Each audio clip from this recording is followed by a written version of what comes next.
I am the Beijing socialite princess. On the night I married the monk, he said to me, I follow Buddhism, so I'll have to trouble you, my wife, to sleep in separate rooms from now on. I smiled lightly and replied, it's fine, I respect your beliefs. After marriage, I went clubbing every night, partying with male models. Jackson coldly fiddled with his prayer beads, turning a blind eye to it all. One night, drunk, I crawled into his bed and discovered an astonishing secret. The lotus birthmark on his waist would make him aroused when touched. My name is Jenny Shin, and I was born with a silver spoon in my mouth, the princess of Beijing's elite circles. A fortune teller once said I had a thin lifeline and needed to marry a man with a lotus birthmark on his waist to avert disaster. Otherwise, I wouldn't live past 23. I was 22 that year, the only daughter of my family, with billions in family assets waiting for me to inherit. My father searched far and wide and learned that there was a young monk at Lianhua Temple who had taken temporary vows and bore a lotus birthmark on his waist. My father took me to Lianhua Temple to visit this monk, but when the monk heard that the way to help me avert disaster was to marry me, he refused to meet me. I knelt outside the temple for half the night, and a torrential rain began to fall, soaked to the bone and with my knees nearly giving out. The monk, Jackson, finally emerged from the temple. His features were handsome, his posture upright, and his aura was as cold and aloof as an untainted lotus. Though only in his early 20s, he carried an air of noble elegance. Standing in the pouring rain, he said to me, get up, I'll agree to it. I followed Jackson into his temple, ignoring my drenched clothes. I mustered the courage to make a request. Can I see the lotus birthmark on your waist? After a moment's hesitation, he removed his upper robe, revealing his toned muscles. My eyes widened. His figure was impressive. Even more astonishing was the lotus birthmark on his waist, which seemed to bloom when touched by water, lifelike and vivid. I couldn't resist reaching out to touch it, but before my fingers could make contact, he grabbed my hand. Miss Jenny, you may look, but do not touch. I withdrew my hand and replied, fine,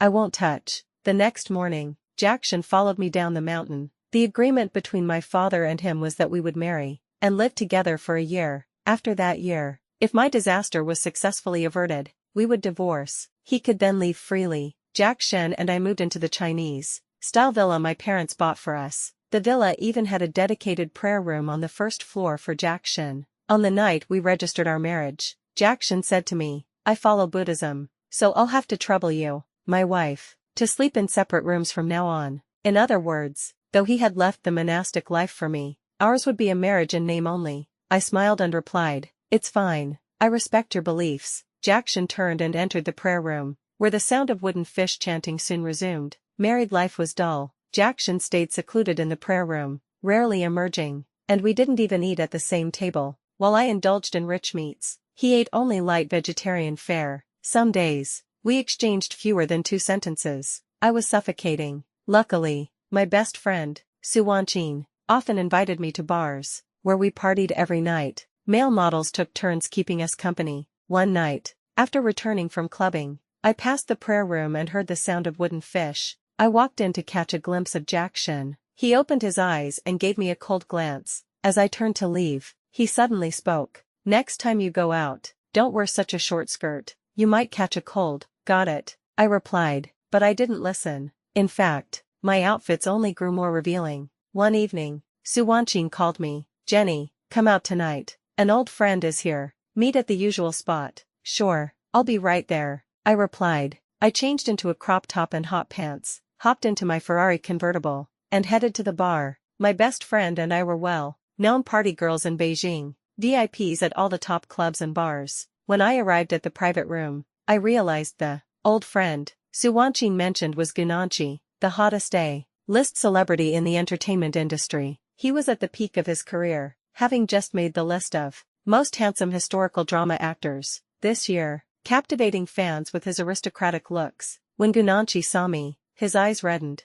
Jenny, can you take me off your blacklist? Gunanchi had had a crush on me since college, and had been pursuing me all these years. I adored his looks, but I didn't quite feel the spark. Plus, my family disapproved of me dating someone from the entertainment industry, so I never agreed. I had blacklisted him because he was too clingy, flooding my WeChat with messages. It wasn't just annoying, it was also bad for his career. I relented. Fine, I'll unblock you later, but don't message me too much, or I'll block you again. Can you unblock me now? Gunanchi's love for me was painfully humble. I promise I'll restrain myself and not bother you. Fine. I took out my phone and unblocked him right then and there. A radiant smile bloomed on Gunanchi's lips, brighter than the neon lights in the bar. My friends and I drank and played games, having a blast. After getting tipsy, we hit the dance floor and partied until 2 a.m. When I got home, I stumbled through the garden and into the prayer room. The wooden fish was silent. Jackson must have already gone to bed. His bedroom was connected to the prayer room.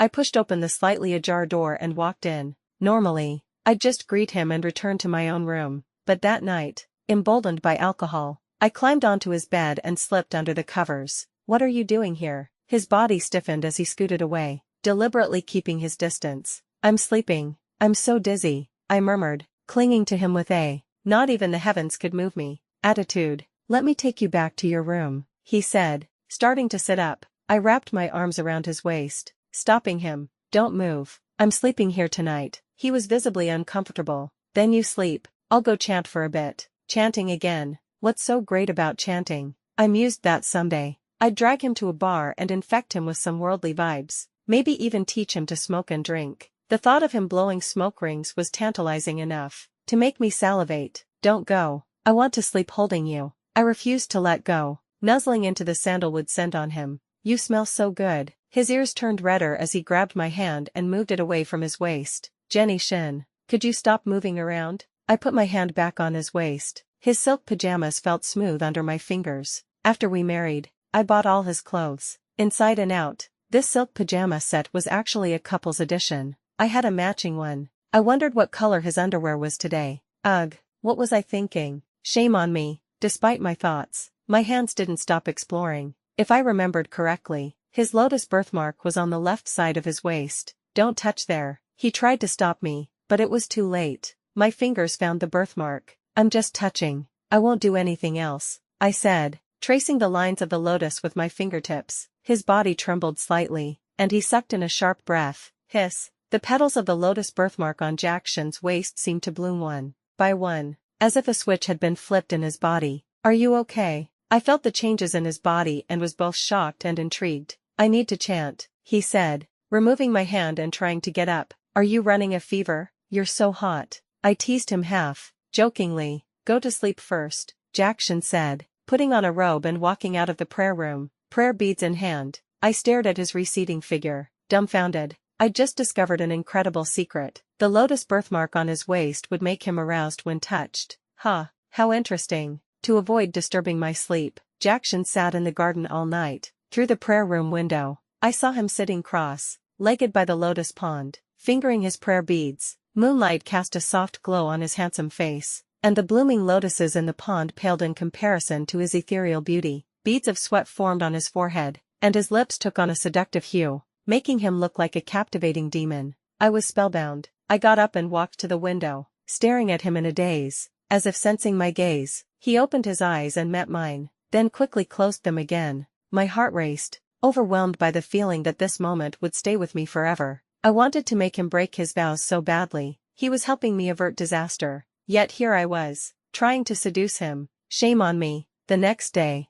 a 30-second video shot by a netizen went viral. The clip showed Jackson sitting in the garden, fingering his prayer beads, looking like a painting come to life. The caption read, "My neighbor was kicked out by his wife last night, and spent the whole night sitting in the garden chanting." So funny. While netizens found it hilarious, they were also stunned by Jackson's godlike looks and transcendent aura, flooding the comments with admiration. I scrolled through the comments, where female netizens were going wild. 3 minutes. I need this man's entire life story. What? He's married. Does he mind having a second wife? Calling him hubby first. No way his wife would kick someone this hot out of bed. Please debut in entertainment. His face alone would dominate the industry. The video hit 10 million likes overnight, and Jackson accidentally became an internet sensation. Netizens dubbed him the male dodgy with prayer beads. I thought Lotus Monk suited him better. Jackson was socially awkward. One day, after much persuasion, I got him to go out for Western food with me. I tossed him a set of designer men's clothes and told him to change. When he emerged, I was stunned all over again. To avoid being recognized, I made him wear a cap and mask. I'd reserved a private room at a high-end Western restaurant. I ordered a tomahawk steak and red wine. He asked for only a fruit salad and water, though we sat at the same table. It felt like we were from two different worlds. After dinner, we took the elevator to the parking garage. Inside, we ran into one of my father's friends, Zhou, the CEO of Zhou Corporation, and his wife, the actress Liu Xin. My father had originally wanted me to marry the Zhou family's eldest son, but since I wasn't interested in Zhou Yuqiu, the plan was scrapped. I greeted them warmly. Uncle Zhou, Auntie Liu, good evening. Uncle Zhou smiled and nodded. Jenny, come visit us sometime.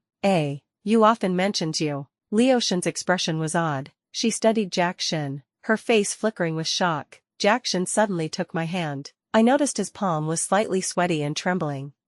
He wasn't that socially anxious, was he? When the elevator arrived, I waved goodbye to Uncle Zhou and Liu Xin, then led Jack Xin to the car. In the car, I noticed a trace of sorrow in Jack Xin's eyes. I asked, what's wrong? Do you know Liu Xin? Jack Xin composed himself and said calmly, she's my mother. What? I was floored. Liu Xin was Jack Xin's mother. No wonder she looked startled earlier. She must have recognized him. Is Uncle Zhou your father? I asked, though I already suspected the answer. Jack Xin shook his head lightly. I don't know him. I understood. Uncle Zhou had remarried when he wed Liu Xin. The Zhou family's eldest son was from his first marriage. Jack Xin was Liu Xin's illegitimate child, born before she married into the Zhou family. No wonder Liu Xin hadn't acknowledged him earlier. She'd never told Uncle Zhou about her illegitimate son. A woman marrying into a wealthy family would never be allowed to have an illegitimate child. It was a secret Liu Xin had to keep. Even with her son standing before her, she coldly refused to acknowledge him.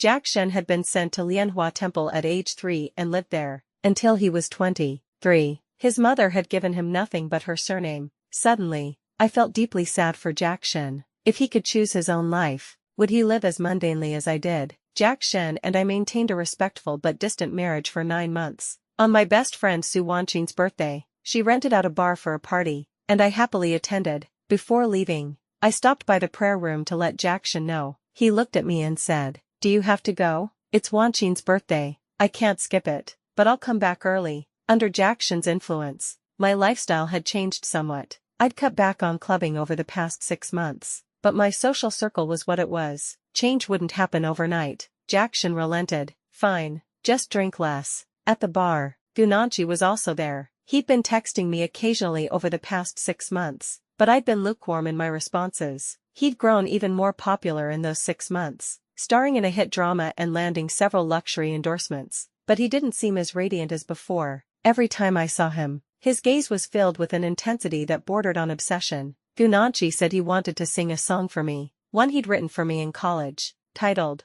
Jenny. As he sang, he stared at me with deep affection. His eyes were mesmerizing, like whirlpools pulling me in. After the song, everyone drank and played games. I didn't drink much that night, but I got drunk unusually quickly. On the dance floor with my friends, Gunanchi squeezed his way over. As a multi-talented A-lister, he excelled in singing, dancing, and acting. All eyes were on him as the bar's colorful lights flashed dazzlingly. My head spun, and Gunanchi's face blurred into Jack Xin's. I grew dizzier, feeling as though Jack Xin had taken my hand and said, Jenny, let's go home. Su Wanqing was also drunk and didn't notice me leaving with Jack Xin. In my haze, I answered a call. Jack Xin's voice came through. Why aren't you back yet? I couldn't form a coherent sentence and dropped my phone. Jack Xin beside me took it and turned it off. Through my blurry vision, his face shifted from Jack Xin's to Gunanchi's. My consciousness faded further. When I regained some awareness, I was lying on a large bed, with the sound of a shower running in the bathroom.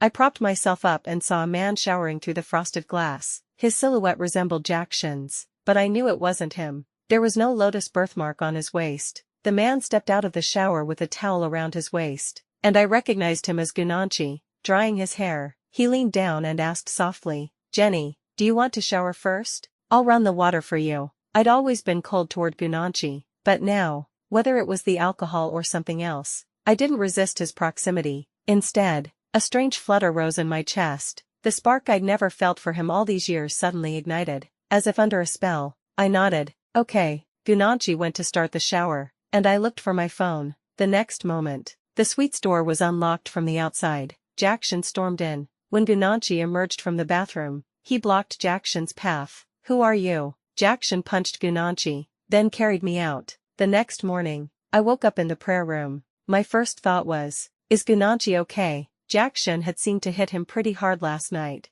Was he badly hurt? Jackson walked over and studied me for a moment before saying, "You were hexed last night." Huh. I was confused. Jackson continued, "It's a type of love hex. The caster places a cursed lead stone in their eye and locks gazes with their target, who then falls hopelessly in love with them." Are you saying Gunanchi hexed me? I recalled the details from last night before I got too drunk. He'd been staring at me intensely. When he sang to me, our eyes had met. That gaze, just as Jackson described, had felt like being sucked into a vortex. No wonder I'd felt differently about him after drinking. And why he'd been the first person on my mind this morning. The hex had been working. Yes, it was him. Jackson nodded. This hex was the disaster you were fated to face. Once it took effect, your tragedy would begin. Luckily, I got to you in time. I had no idea the disaster would come so soon. I murmured, without Jackson. I might have let Gunanchi do whatever he wanted last night. I'll remove the hex first. Once it's broken,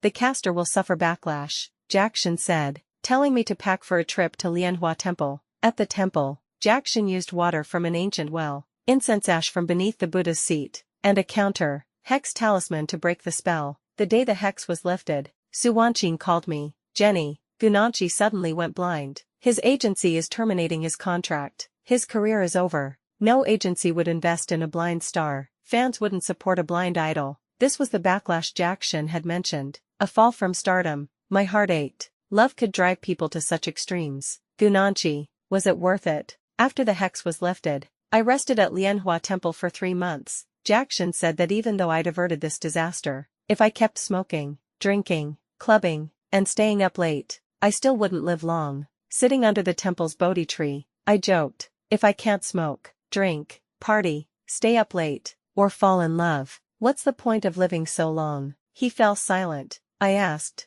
Jackson, is there anything that makes you happy? As a young man, chanting sutras and fingering prayer beads day after day couldn't possibly bring real joy, could it? But Jackson had no other hobbies. His life was as bland as water. If it were me, I'd have gone mad. Jackson thought for a moment and said softly, "The moment you push open the prayer room door, and the light streams in." Ah, I was surprised. When I looked up, Jackson's ears were tinged red. So, the moment I entered the prayer room to see him was what made him happy. Did his heart also flutter when I opened the door? His words unexpectedly touched me. Gathering my courage, I leaned closer and asked hopefully, "Then, would you leave that prayer room for me?" A flicker of panic crossed Jackson's eyes. He looked away, trying to gently push me back. "Don't avoid me." I wrapped my arms around his waist, my fingers brushing his lotus birthmark. With a mix of mischief and sincerity, I asked, "Jackson, would you fall from grace for me? And I'll settle down to be your real Mrs. Shen.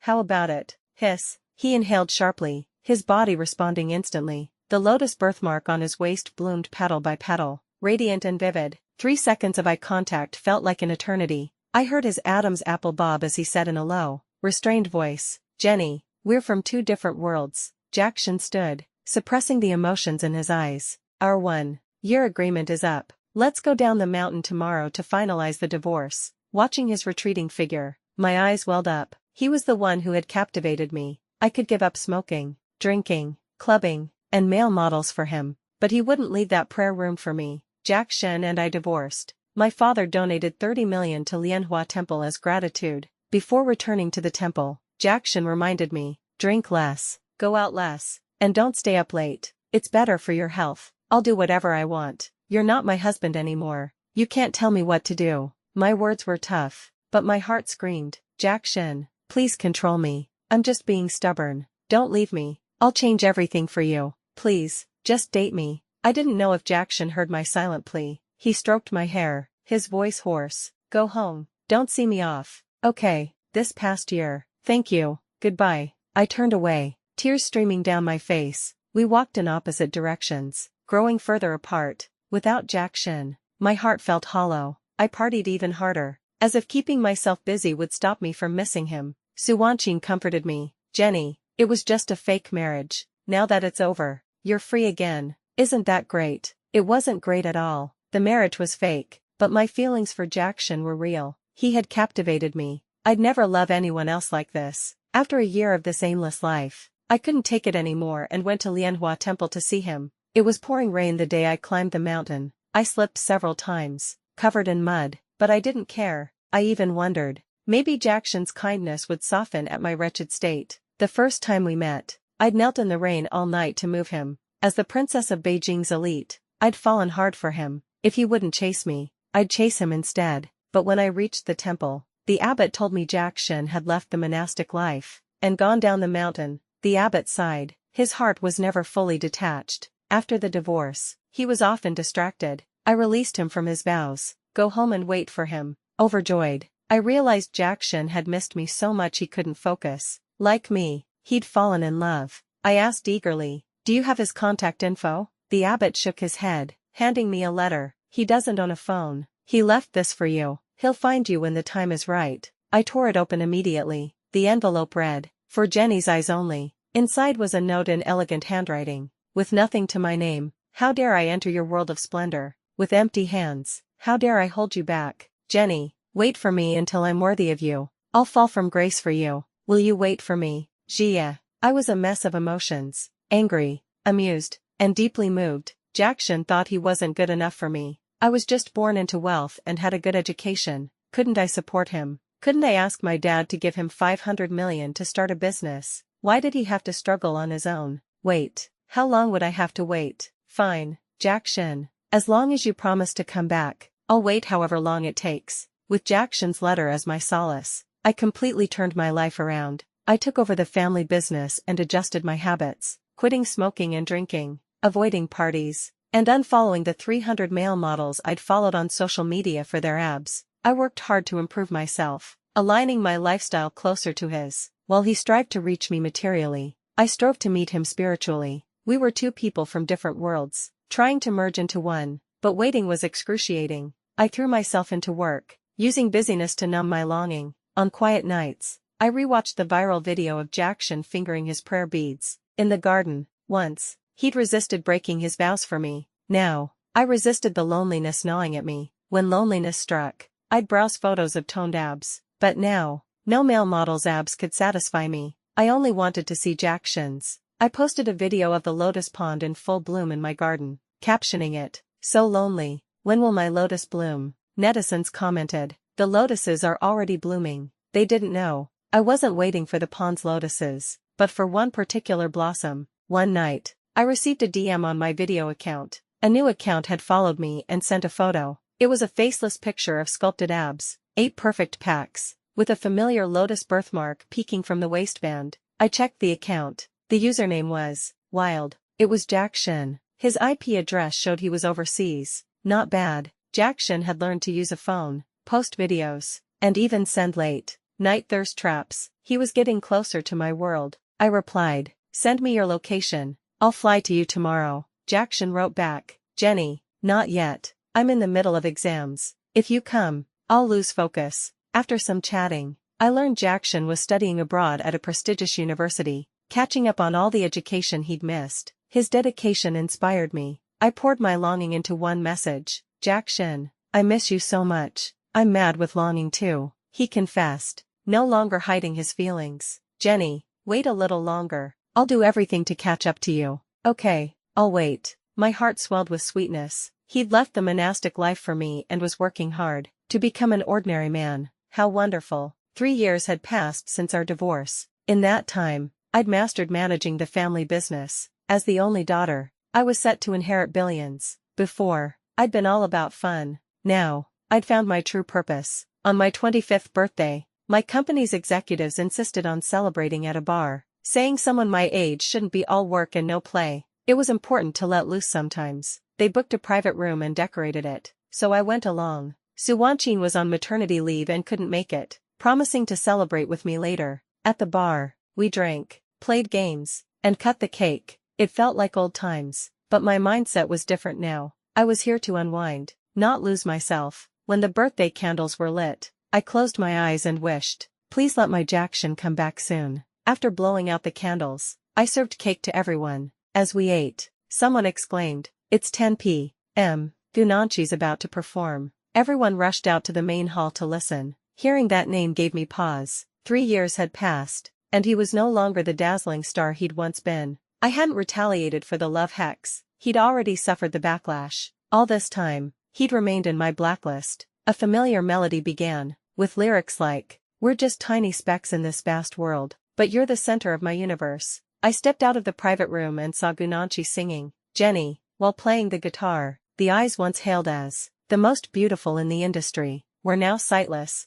As he sang with his eyes closed, his emotions poured into every word and note. People around me whispered, "What a shame. If not for his blindness, Gunanchi would have been the highest paid star by now. Now he's reduced to singing in bars." He's performed Jenny every night for 3 years. What an obsession. I know why. Jenny is a song he wrote for the girl he loved in college. It's about longing and obsession. It's so beautiful. I'm crying. So handsome, yet blind. What a waste. I wonder how the girl he loves feels, seeing him like this. When the song ended, Gunanchi's assistant helped him off stage. After a whispered exchange, Gunanchi suddenly lunged toward me, causing a commotion. He grabbed my hand in the darkness, his voice ragged and desperate. "Jenny, can you please acknowledge me?" Onlookers gasped. Gunanchi's former fans teared up. "So this is the person he loves. Jenny, please say something to him. He's loved you so deeply." As I pulled my hand away, I asked quietly, "Gunanchi, do you regret it? Do you regret loving me? Do you regret hexing me? Do you regret ruining your own career for me?" Gunanchi's lips curved into a bitter but resolute smile. "No regrets, just sadness that you never loved me back." I placed his hand back in his assistant's and sighed, "Take him home." As the assistant led him away, Gunanchi kept turning back to look at me, but he knew he was blind. What was he hoping to see? After Gunanchi left, the bar returned to normal. As I headed back to the private room, I spotted a man in a tailored suit sitting in a corner booth. His profile alone was breathtaking. Jack Shin. He blew a smoke ring, raised his glass, and downed the whiskey in one go. His natural aura of cool restraint clashed beautifully with the bar's decadence, making him even more alluring. Jia. Utmost wildness. His untamed side was showing. Jackson turned his head and locked eyes with me. Tears welled up instantly as I ran toward him. He met me halfway, pulling me into a tight embrace. "Jenny, I'm back." In that moment, all I wanted was to kiss him recklessly. As I tilted my head up, Jackson wrapped an arm around my waist, drawing me closer. He kissed me first. Neither of us had experience. It was clumsy, but 3 years of longing found their release. The bar's noise faded away as we lost ourselves in each other. This was my first kiss. Despite my party girl image, I'd never gone all the way. My father had warned me, as the sole heir to billions, many will pursue you for money, don't fall easily, and don't give your heart lightly. My wild persona was a facade. As Su Wanchin once said, our Jenny is pure, she's never even kissed anyone. When we finally pulled apart, our fingers stayed intertwined. Jackson paid the bill, and we left the bar together. After 3 years apart, he now drove the most expensive Rolls Royce model, with a personal chauffeur. "Let's see our marital home," Jackson said. With my nod, the driver headed to the house he'd prepared for us. Was this his way of proposing? Though we hadn't met in 3 years, we'd stayed in touch. In that time, Jackson had crammed a decade's worth of studies into 3 years, even earning a master's degree. A year ago, his biological father had found him on his deathbed and asked him to reclaim his family name. Jackson's father was also surnamed Shin, John Shin, a titan in his own right and once Leo Shin's benefactor. John Shin's late first wife had borne him 2 daughters but no sons. Only on his deathbed did Leo Shin reveal his illegitimate son's existence. Leo Shin had sent Jackson to the temple and kept it secret, because she didn't want her scandalous past exposed. Before dying, John Shin divided his cash and properties between his daughters, but entrusted the family business to Jack Shin. Now, Jack Shin was the billionaire CEO of Shin Corporation. 6 months before returning, he'd begun preparing our marital home. The villa, located in the city center, spanned 5,000 square meters of understated luxury. Beyond the gates lay a traditional Chinese garden with pavilions, terraces, and a lotus lake. Opulence on full display. Jack Shin had decorated meticulously. Holding my waist, he asked, "Do you like it?" "I do," I smiled, then added, "but I prefer the one on your waist." As I spoke, my fingers found his lotus birthmark. He started to say, "Don't touch," but it was too late. I was already tracing the petals. The birthmark bloomed under my touch, and his eyes darkened with desire. He slipped a diamond ring larger than a pigeon's egg onto my finger. "Jenny, marry me." "Yes." I pressed my cheek to his chest, whispering shyly, Jia, let's indulge tonight. Okay. Jackson's grip on my waist tightened. Not waiting for our wedding night, he asked hoarsely. I didn't mean that kind of indulgence. My cheeks burned. Had he misunderstood? I just wanted more kisses. Jackson's breath hitched as he kissed me from the lotus pond all the way into the villa. The result of our indulgence. My lips were swollen. Jackson had remarkable self-control, insisting on saving the ultimate intimacy for our wedding night. Though he'd changed a lot, he remained traditional at heart. Our remarriage ceremony stunned the city. The Princess of Beijing's elite marrying in grandeur was expected. Leoshan attended, gifting me a priceless jade bracelet. Her voice trembled. Jenny, thank you for pulling Jia out of that prayer room. Now, Leoshan could finally acknowledge Jackson as her son openly, no longer hiding him from Uncle Zhou. Uncle Zhou had also made peace with it, though absent. He sent a painting worth millions. I returned the bracelet to Leoshan politely. Auntie Leo, keep this for Yuchu's future wife, Zhou Yuchu. Leoshan and Uncle Zhou's son was doted on by his mother. Leoshan froze, understanding the rejection, and that it reflected Jackson's stance. Jackson still hadn't forgiven her for abandoning him at the temple, and denying him all these years. He'd told me that without me, his life would have remained dark. I was the one who'd pushed open the prayer room door, letting light in. After the wedding, Jackson and I returned to our new home. We shared a bathtub, sipping wine and admiring the lotus lake outside. Rain began to fall, its patter a blessing on our union. Tipsy, I traced the lotus birthmark on his waist. This time, he didn't stop me. As the petals seemed to bloom under my touch, he interlaced our fingers and kissed me deeply. The lotuses in my heart blossomed one by one. Later, as I lay in Jackson's arms, my hand accidentally brushed the birthmark again. I swore it wasn't intentional. I hadn't even caught my breath yet. Seeing Jackson smirk, I pleaded, hubby, wait. It was an accident. Too late. Jackson pinned my hand to the birthmark, his voice a sinful whisper. Wife, this lotus blooms only for you. Anytime you want it. The night was long. We tangled in the mortal world, lost in each other, until death. After 3 years of marriage, we welcomed twins. A boy named Shanian and a girl named Jiang Yining. Yes, Yining would carry my surname and inherit the Jiang family fortune. Ian would carry Jackson's surname and inherit the Shen family empire. On their first birthday, the twins participated in a Zhuozhou ceremony, a tradition where babies choose items that supposedly predict their futures. Ian grabbed a string of prayer beads, while Yining seized a golden wine cup. My father cradled Ian, laughing helplessly. Oh, my precious grandson, not the prayer beads. You've got billions to inherit. No becoming a monk. Stay worldly. My mother shook her head at Yining. Sweetheart, not the wine cup. Drinking and partying are bad. Cultivate healthy habits. Emulate your father, not your mother's wild youth. Jackson and I exchanged amused glances. Since when did being Buddhist preclude inheriting wealth? Occasional drinking and partying were fine, just don't overindulge. Over the years, Leoshan had changed. She tried hard to make up for her past neglect, treating me even better than her own daughter. Jackson's relationship with her gradually thawed.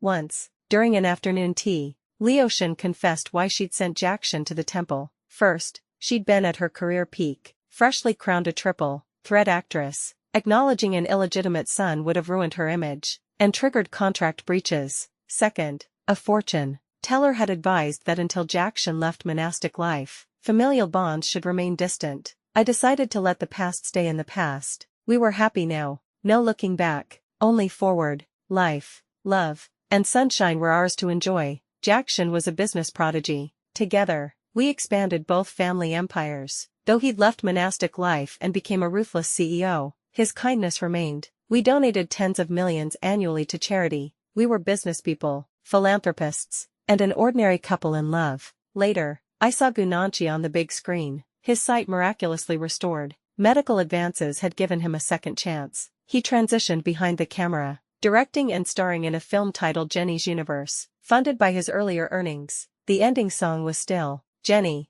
but the lyrics had changed slightly. We're just tiny specks in this vast world. I'll be the light that pierces the dark. Jackson and I watched the film, a story about self-redemption through love. It surpassed expectations, becoming the year's indie breakout. Gunanchi won Best New Director. Embarking on his second act, Jackson told me there were many ways to cast a love hex, all harmful to the target. Gunanchi had chosen the least damaging method. At the cost of his prized eyes, he'd absorbed all the backlash, just for a chance at my love. We'd both made peace with that chapter. Light always finds a way through darkness. I was glad Gunanchi had moved on, becoming his own light. As for Jack Shen and me, we'd be each other's light, forever.